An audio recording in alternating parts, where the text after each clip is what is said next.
Makanya disebutkan wa tarikul amr bil ma'ruf wan nahi 'anil munkar ikhtiyaran syarikan lil usa. Kata Habib Muhammad, orang yang meninggalkan amar ma'ruf, mengajak orang lain pada kebaikan, memerintahkan orang lain pada kebaikan, dia nggak mau ngajakin orang lain pada kebaikan, padahal dia mampu, dia bisa, dia punya kesempatan untuk mengajak orang lain pada kebaikan. Begitu juga mereka yang meninggalkan nahi munkar, mereka punya kemampuan, punya kuasa untuk bisa menahan saudaranya untuk tidak melakukan kemungkaran. Syarikan lil usa, maka dia sama saja join seperti melakukan hal yang sama walaupun dia tidak melakukannya. Sama seperti mandala ala khair kana kafailihi. Siapa orang menunjukkan pada kebaikan dapat pahala seperti orang itu melakukan kebaikan. Dosa juga sama, menunjukkan pada dosa seperti mereka yang melakukannya, kita dapat dosanya, dapat hukuman yang sama. Makanya hati-hati anak muda, jangan kita menjadi wasilah atau perantara orang melakukan dosa. Teman kita mau ngelakuin dosa, kita yang bantuin, begini caranya, begini ente kesini, ente begini ya. Walau satu kata man'ana ala ma'siyati walau bisyatri, satu kata itu aja, itu ada hisabnya di sisi Allah, berat dosanya. Padahal kita cuma menunjuk orang untuk melakukan perbuatan dosa.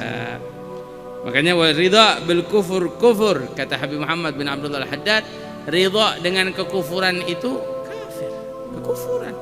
Hati-hati, jangan sampai kita ridha dengan kekufuran, jangan sampai kita ridha dengan kemungkaran. Sampai beliau mengatakan walau usiya Allah bil masyriq wa anta bil maghrib wajib alaikal inkar bi ihda maratibah in istata'ta. Kalau ada orang yang bermaksiat di timur dan engkau berada di barat, maka engkau wajib mengingkari perbuatan kemaksiatan tersebut, perbuatan dosa tersebut di salah satu daripada tiga yang disebutkan. Apa oleh Nabi sallallahu alaihi wasallam disebutkan, man ra'a minkum munkaran falyughayyirhu biyadihi. Siapa yang melihat kemungkaran, menjadi saksi atas kemungkaran, maka rubahlah dengan tangannya. Apa artinya tangan? Kuasanya. Kita yang punya kuasa, kita yang punya kehendak. Contoh, mungkin kepala rumah tangga punya kuasa, punya kehendak, maka dia wajib berusaha untuk menentang dengan kekuasaannya. Contoh misalkan pemimpin di satu wilayah, Pak RT atau Pak RW, lihat di kampungnya ada orang senang minum-minuman, dia wajib turun dengan kekuasaannya. Ada orang sampai melakukan kemungkaran, wajib dia turun dengan kekuasaannya. Makanya pemimpin itu tanggung jawabnya berat di sisi Allah. Pemimpin itu tanggung jawabnya berat. Kalau dia membiarkan masyarakatnya melakukan dosa, dia juga menanggung dosanya, karena dia punya kekuasaan untuk bisa menahan orang melakukan dosa, tapi dia tidak melakukannya, maka dia akan bertanggung jawab di sisi Allah. Sama kayak pemimpin rumah tangga juga begitu.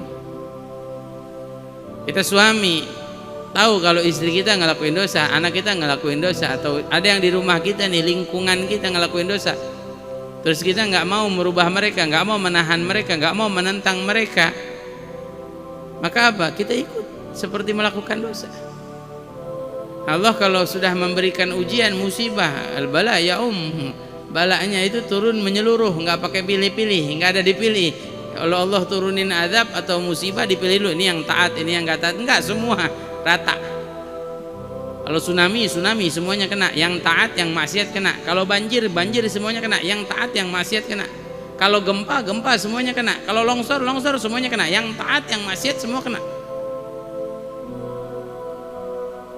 Ada dalam satu kisah disebutkan Allah Subhanahu wa taala menurunkan musibah besar di satu wilayah, sampai malaikat bilang, ya Rabb, inna fi dzakal bilad abdun min ibadik saleh. Ya Allah, nih di kampung itu ada seorang hambamu yang soleh, yang ahli ibadah. Kata Allah, ya betul, hamba tersebut hamba yang soleh, ahli ibadah, tapi hamba tersebut membiarkan kemungkaran. Tidak ada dalam hatinya menginginkan untuk merubah kemungkaran tersebut, sehingga apa? Allah memberikan musibah, memberikan ujian secara menyeluruh. semuanya kena terdampak. Ya, makanya jangan sampai kita termasuk seperti itu. Sampai ada satu kisah, ada satu orang soleh, masya Allah, keluarganya soleh juga, masya Allah. Tiba-tiba suatu hari rumahnya kebakaran.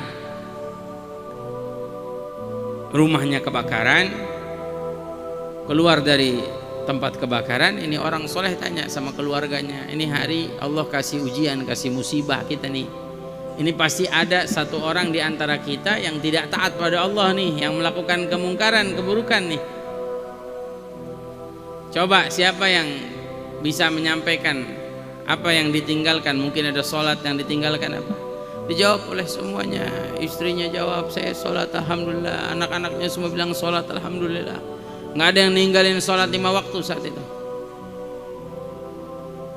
Subhanallah, dilihat, tapi kok Allah kasih ujian, kasih musibah nih, pasti ada yang salah. Diteliti, ternyata betul ada pembantunya nggak ikut di situ. Coba panggil pembantu kita, ditanya pembantunya, kamu sholat nggak hari ini? Dijawab, iya, saya tidak sholat, tadi subuh tidak sholat. Oh ya udah, berarti betul, karena dia tidak sholat subuh, Allah kasih musibah kepada kita nih dan keluarga kita, karena ada satu anggota di keluarga kita, walaupun hanya pembantu di rumah tangga kita, karena dia tidak taat pada Allah Subhanahu wa taala, Allah kasih ujian. Yang namanya ujian menyeluruh semua, nggak pandang milih. Kecuali yang memang Allah Subhanahu wa taala ingin memberikan untuk dia, udah pribadi, diuji dia sendiri. Tapi kalau Allah ingin memberikan, kenapa? Mungkin ada orang-orang yang membiarkan, mendiamkan, tidak menasihati, tidak mau menegur, tidak mau mengajak pada kebaikan. Makanya hadirin hadirat, para penyimak, ini majelis seperti ini namanya amar ma'ruf nahi munkar. Tanpa kita sadari, amar ma'ruf nahi munkar. Kenapa amar ma'ruf? Karena kita mengajak orang-orang mengaji, mengajak orang pada kebaikan, jelas agar apa? Agar kita meninggalkan dosa. Kita nggak tahu kalau kita nggak duduk di majelis seperti ini, di mana kita berada. Mungkin kita sedang bermaksiat pada Allah, kita nggak tahu. Di malam seperti ini, di mana kita berada? Apalagi anak muda dengan jiwa mudanya, dengan merasa ingin adanya kebebasan dan lain sebagainya, sehingga apa? Berapa banyak yang dia tabrak yang namanya perintah Allah atau larangan Allah Subhanahu wa taala, yang mereka tabrak sebab merasa ingin bebas, merasa ingin merdeka dan lain sebagainya. Makanya kita bersyukur, wah ini amar ma'ruf yang luar biasa.